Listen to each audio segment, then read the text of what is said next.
We have seen in the previous lecture what is the meaning of binding energy in a nucleon. According to that, we have checked binding energy on different elements.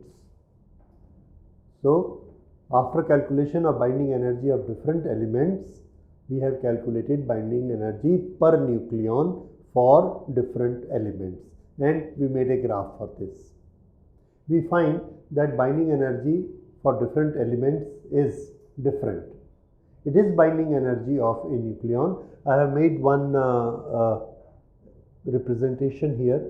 This is an individual nucleon which is not related to any other, a single one, and full mass is there, and the full mass, let us assume it is 100. How much is binding energy in this? Answer: the loss of mass is 0, no loss. Therefore, its binding energy is also 0 because it is not binding with anything. Now, we take another element in which more than one nucleon bind together and make one combined house, and their energy decrease. There is a loss of mass, what we observe, and this is B. Now, in this much mass is decreased, which is equal to certain binding energy. Let us assume it is 10. Every nucleon has lost this much, and like this, many nucleons combined together make nucleus of element named B. So, remaining is 90 and what is lost is 10. So, unless they get 10, they cannot become independent. They remain bound in the nucleus. So, 10 is known to be their binding energy, the energy required so that they become independent. Now, there is another element. In that element, when we checked up the nucleons, calculated their energy, we find that the mass of nucleon has become still less. That means this loss, this mass is gone, this is mass defect, and that mass defect converted into binding energy, that is 15. Means each nucleon has lost energy equal to 15. And remaining energy is this, remaining mass is this, mass energy same thing. This is for element name C, nucleon in element C. This has got binding energy 15, it has got binding energy 10, it has got binding energy 0. So, these are what is the meaning of binding energy. This is binding energy and this is remaining energy, remaining mass. According to this, we have made a graph. In the graph, when there is no binding energy, then we say binding energy is 0 and that binding energy is 0 here. That is not shown in the graph that which element has binding energy 0, but it is hydrogen. Hydrogen 1 because it is not binding with anything. There is a single proton and it has got binding energy 0. So, because it has no binding energy, I have not shown it in the graph, and the first binding thing starts from deuterium, hydrogen, 1 proton, 1 neutron, and when they two combine, they lose certain mass and the energy in them decrease. How much is the energy in them? This is 1.5, 1.4 is the energy they lose, and that is known as their binding energy, million electron volt. This. Now, we see helium. In helium, or say in tritium, there are 3 particles, 3 nucleons. Every nucleon has lost how much energy? This much, 5. Approximately 5 million electron volt. This is their binding energy. When we have checked helium nearly 7. Every nucleon in helium, whether it is proton or neutron, it has lost energy 7. Okay. Then similarly we checked up in everything, all the elements, and we placed them here. Here is their atomic mass. This is their atomic mass number. Okay. Then we have carbon, nitrogen, oxygen, oxygen 18, sulfur, and then sulfur 32, and then Fe. Oxygen 16, this is isotope of oxygen 18, then S 32 and Fe 56. Okay, this way many other elements, every time we go on increasing atomic mass and we write their binding energy. So this red graph shows every element and its binding energy. We made this graph. This is binding energy versus atomic mass. Now after making this graph, we make a study of it. What does this study tell us? This tells us three very prominent things. Number one, most of the material has binding energy between this. And this is 7 to 9, or say 6 to 10. Most elements have binding energy that is between 6 to 10, but if we see 30, here is 30. From 30 to say 170, this 30 to 170, all these elements have binding energy which is more than 8. Most elements for which A is atomic mass number is more than 30 and less than, this is 130, okay, or even less than that, 30 to 100 or 170, here 170. Most elements for which A is more than 30, less than 170, this to this, have binding energy 8 or more than 8, which shows good stability. Stability means if we want to separate them, convert them to this, we have to give this much energy, very large energy. How much? More than 8 BeN per nucleon. 8 million electron volt has to be given, then only we can separate them from the nucleus. That is their binding energy. That means they are very stable, very difficult to break. And which is the most stable? Which has got the highest BeN. Yes, you must have seen it. Highest, the topmost is Fe. Highest BeN, Fe, 56. What does it mean? It means it is most stable. Okay, this is one conclusion. Now, it means less binding energy, this hydrogen, that is deuterium, tritium, lithium, these are the things which can be broken by giving energy. U-238, 235, all these are liable to be broken because their binding energy is less. Above 8, they are very stable. We need lot of energy to break it, so it's not possible to break them.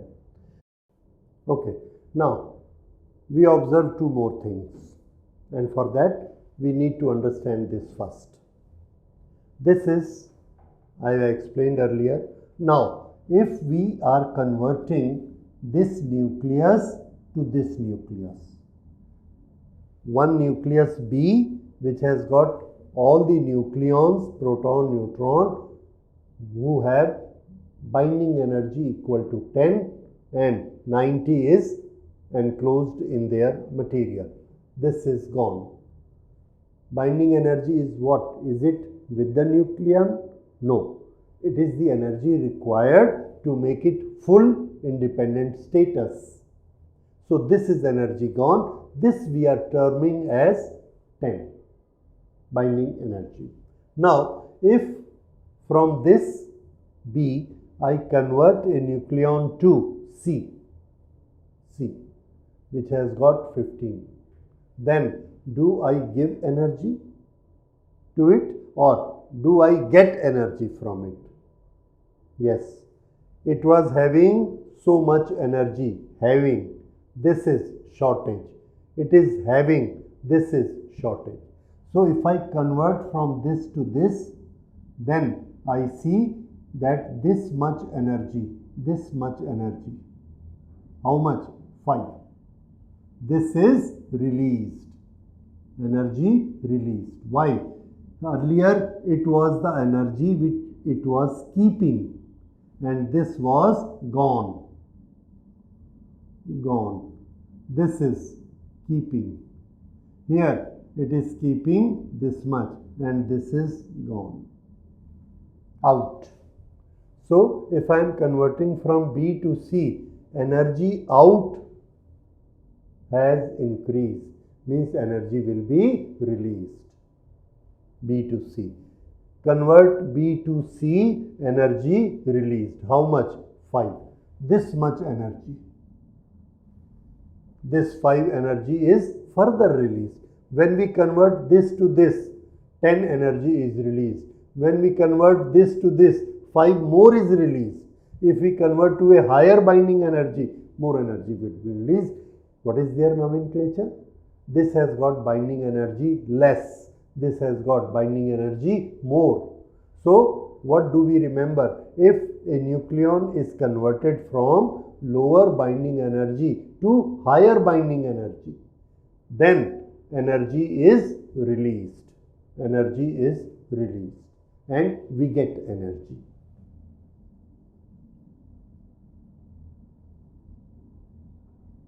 Released by it, we get energy. This is what happens when there is a conversion like this, and this is a fundamental thing which should be explained well and which should come to your mind well, that this lower binding energy, higher binding energy, energy is released because binding energy is negative. This is less, losses. Okay, so see it again and again and try to understand it. But we remember the result. What is the result? Result is energy released from low binding energy to high binding energy. Now, this energy released, I write here, energy is released when low BEN nucleus convert to high BEN nucleus. Now, we see there are two procedures where this thing is done. Low to high BEN and energy is released. So, in that we get A. This is low binding energy, hydrogen. Helium is a high binding energy. Convert low BEN to high BEN, energy released. But how can we convert H mass 2 to He mass 4? This is mass 4 and this is 2. So what we do? We join two hydrogens. One hydrogen 2, another hydrogen 2, and it will make He 4, because for He we need 4 nucleons. H2. How many are converted to He4? What happened? BEN, low BEN, high BEN. then energy released. What we are doing, two hydrogen are joined together. How do we join it? By heating, by fusing them together and making one helium. So there were two hydrogen nucleus, deuteron, deuteron, we fuse them, heat them up and they become one helium. This process is fusion.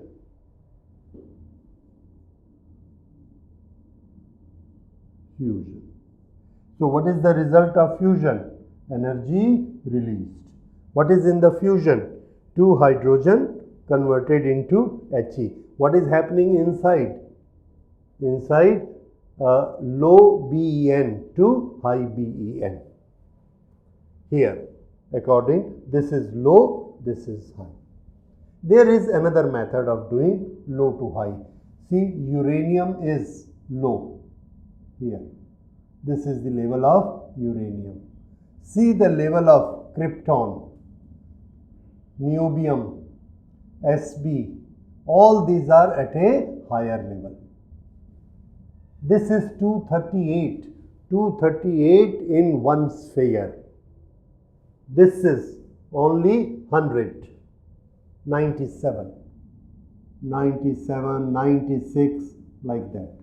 So if we 238, if we break it and break it into two parts, we get two nucleus, one nucleus around 100, another nucleus again around 100 something.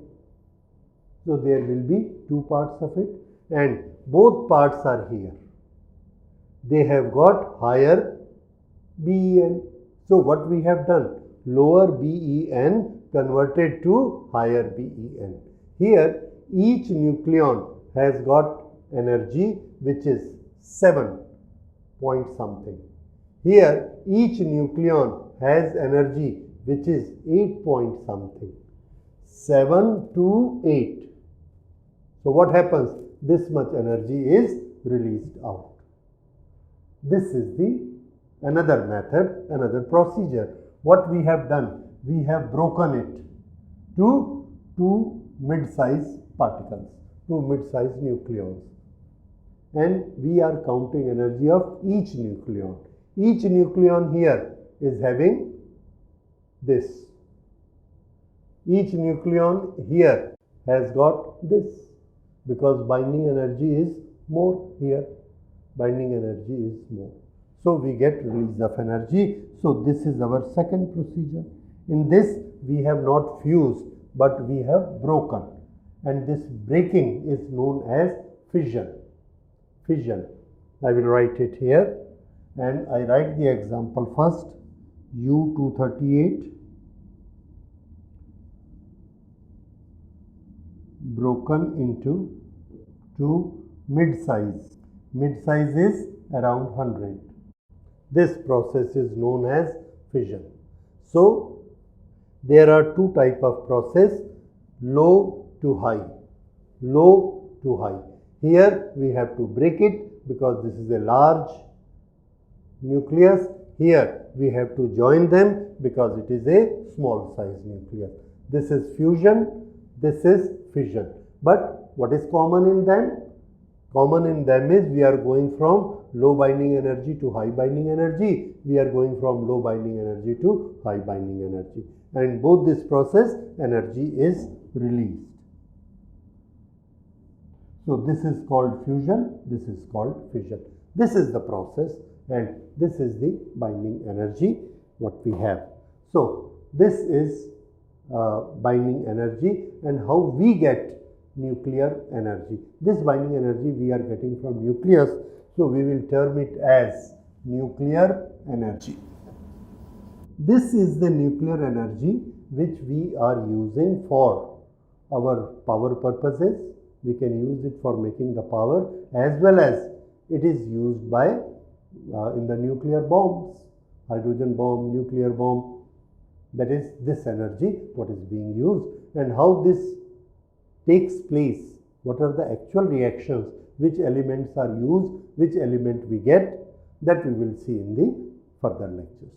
Thank you.